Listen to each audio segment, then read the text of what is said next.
Dear students, plus 2 Maths, Chapter 6, Applications of Vector Algebra, Vector இயற்கணிதத்தின் பயன்பாடுகள், Exercise 6.4.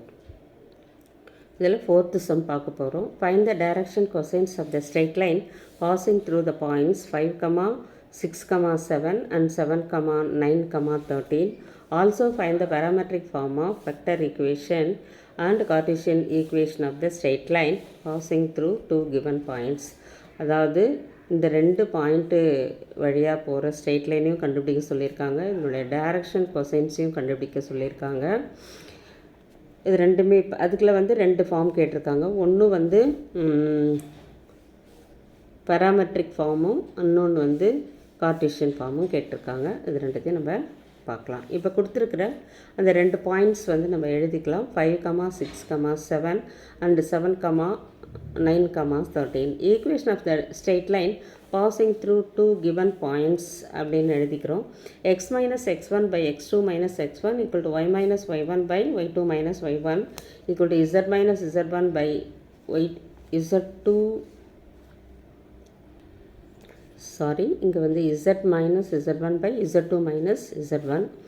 இங்கே ரெண்டு பாயிண்ட்ஸும் நம்ம இது x1 y1 z1ன்னு எடுத்துக்கிறோம், இது x2 y2 z2ன்னு எடுத்துக்கிறோம். இப்போ நமக்கு ஸ்ட்ரெயிட் லைன் எப்படி கிடைக்கும் அப்படின்னா x minus 5 by 7 minus 5, y minus 6 by 9 minus 6, z minus 7 by 13 minus 7. அதை தான் நாங்கள் சப்ஸ்டியூட் பண்ணியிருக்கேன். x minus 5 by 7 minus 5 is equal to y minus 6 by 9 minus 6 equal to z minus 7 by 13 minus 7.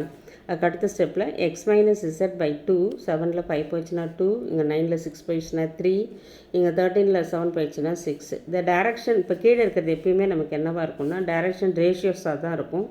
2, 3, 6 இதனுடைய vector நம்ம எழுதிக்கிறோம். இந்த லைனோட parallel vector அப்படின்னு பார்க்கும்போது b vector equal to 2i plus 3j plus 6k. இதனுடைய மாடுலஸ் எடுக்கும் பொழுது நமக்கு என்ன வருதுன்னா ஸ்கொயர் ரூட் ஆஃப் இதோட ஸ்கொயர் 4, இதோட 3யோட ஸ்கொயர் 9, 6ஓட ஸ்கொயர் 36, எல்லாத்தையும் ஆட் பண்ணோம்னா 49 வருது. ரூட்டுக்குள்ளே 49 இருக்கிறதுனால அதனுடைய வேல்யூ 7. இப்போ டைரக்ஷன் ரேஷியோஸ் அப்படின்னும் போது இதுக்கு கீழே, அதாவது இந்த டைரக்ஷன் ரேஷியோஸ்க்கு கீழே இந்த மாடுலஸ் பி வெக்டரை நம்ம எழுதிட்டால் அது டைரக்ஷன் கொசைன்ஸ் ஆகிடும். அப்போ 2/7, 3/7, 6/7 இதுதான் அந்த கொடுத்துருக்கிற பாயிண்ட்ஸோட டைரக்ஷன், அது அந்த லைனோட டைரக்ஷன் கொசைன்ஸ் இது.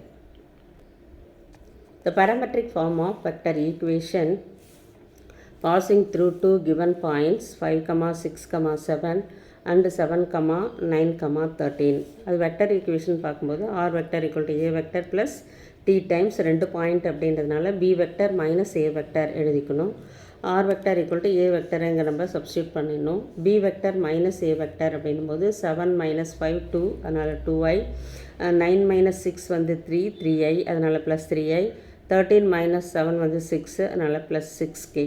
இல்லைன்னா இன்னொரு r எப்படி எழுதிக்கலாம் அப்படின்னா r வெக்டர் ஈக்குவல் டு இந்த பாயிண்ட்டை சப்ஸ்டியூட் பண்ணிக்கலாம். இப்போ அப்படி சப்ஸ்டியூட் பண்ணும்போது 7i plus 9j plus 13k plus t times 2i plus 3j plus 6k அதே தான் வந்துடும்.